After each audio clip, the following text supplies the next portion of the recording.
Hey everybody, thanks for watching. Hit the bell, subscribe. We have new content coming out daily.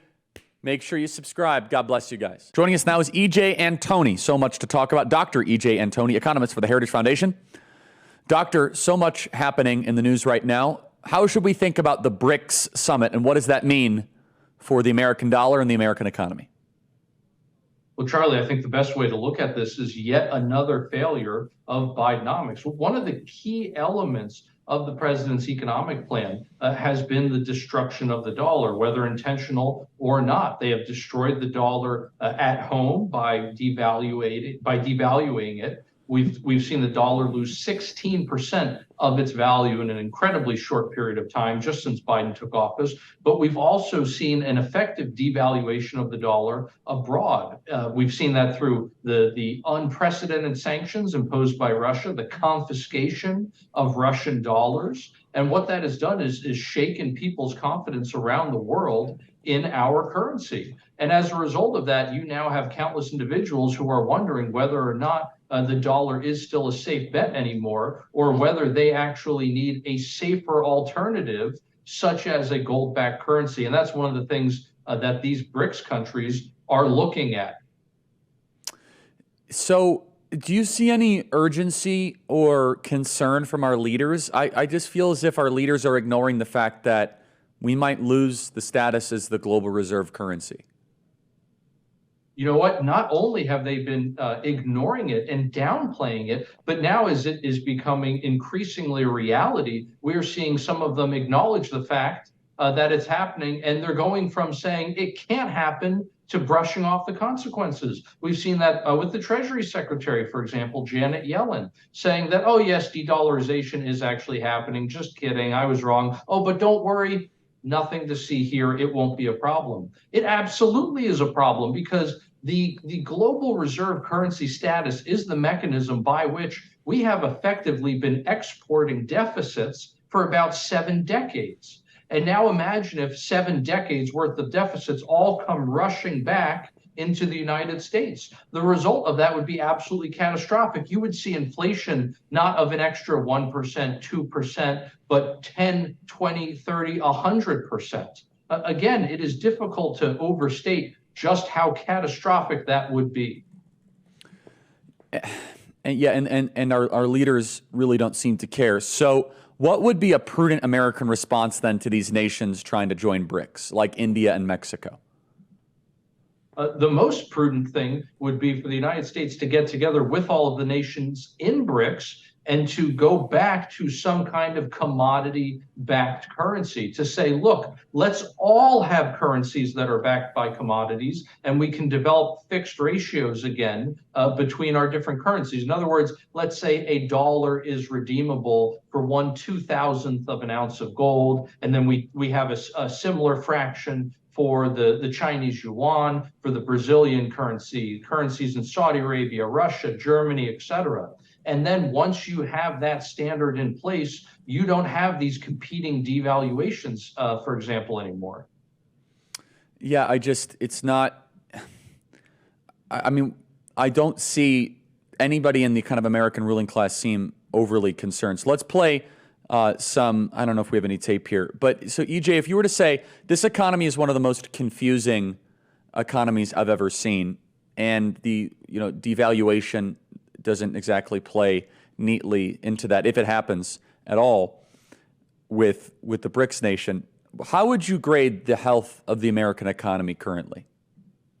Well, Charlie, I agree with you 100%. It is incredibly confusing right now. And one of the reasons for that is because we have a very big difference between the aggregate numbers and how the average American is doing. Just one very good example of that is the fact that virtually all working class folks, people in the lower and middle income classes, have completely exhausted their pandemic era savings that they had, and they are now going into debt to just be able to afford not luxuries, but necessities. Conversely, the upper income spectras, they still have pandemic era savings left over. And so when we look at savings, we see that they remain elevated today, but it's almost exclusively among a very small group of people. So for the vast majority of Americans, the economy is not doing well. More than half of small business owners believe we're already in recession today.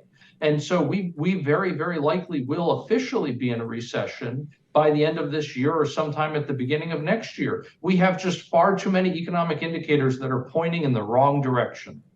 Yeah, and so is it, EJ, can you just give me some ideas? So when Silicon Valley Bank collapsed right around February and March, is it true that the Federal Reserve quietly expanded their balance sheet and increased the money supply? Because this is a debated topic. It feels that from that point forward, we had this little sugar high of an artificial increase in the Dow, where obviously dollars will find its way to the Dow if you expand the balance sheet. Is that a fair assessment of what's happened so far this year, EJ? Because this market is ridiculously overpriced. 100%. So Charlie, if you put two things on a chart together, one being the securities held by the Feds, that's all of the bonds, bills, notes, et cetera, and then total assets, which would include other things like loans to banks, you see something very interesting happen in March. While the securities that the Fed holds continue to just steadily decline as that chart moves forward, you all of a sudden get this huge spike, hundreds of billions of dollars worth in total assets. And that's that emergency lending that you were just talking about. So you absolutely did see a big spike. And also, we've seen not only the Federal Reserve willing to bail out these bad actors and create a moral hazard, but on top of that, they have failed to continuously raise interest rates at a pace that is necessary to really tame inflation. We actually saw the money supply grow for the last couple of months. So far from taking everything they can to try to fight inflation, they are truly doing this in a very half-hearted way. But that's necessary in order for them to continue funding all of Biden's and Congress's unfunded government spending. Yeah, and so is there anything that could be done to slow this down? From a policy perspective, obviously there's some things that be done, but I'm afraid that we're going to see a simultaneous collision of the worst possible, economic effects, where we're going to continue to see high inflation, low growth. The thing we haven't seen yet, EJ, but I think we're starting to see the beginning of it, is the labor market start to dry up. Then we're going to have some huge concerns. Are you seeing early indicators of that?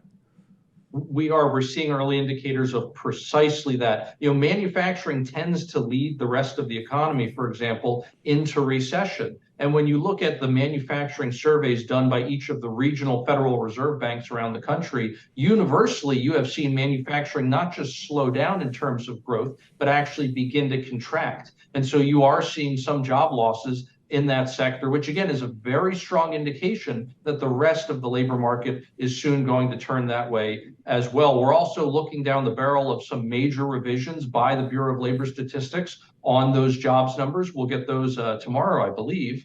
And it's very likely that they're going to show that the number of jobs created over the last year is not actually as high as we thought it was. Yeah, and they are playing games, intentional games and manipulations with these numbers.